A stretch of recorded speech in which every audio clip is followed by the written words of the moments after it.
How to fix please contact iTunes support to complete this transaction issue. Hey everyone! In this video, I'll show you how to fix the please contact iTunes support to complete this transaction error when trying to use your card on your iPhone.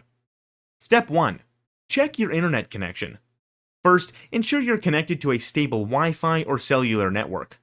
Open Settings and go to Wi-Fi.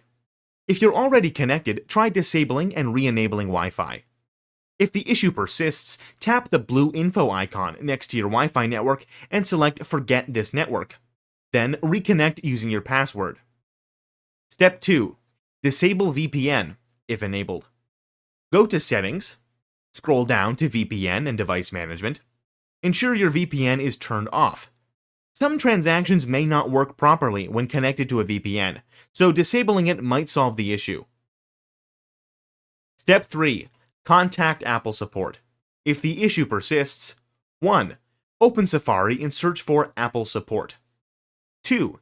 Click on the first result, support.apple.com. 3.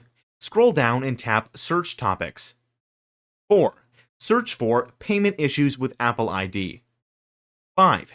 You'll find troubleshooting guides and discussion forums that may help. 6. If you still need assistance, go back and tap Get Support to contact Apple support directly. And that's it. If you found this video helpful, don't forget to like, comment, and subscribe for more quick fixes. Thanks for watching.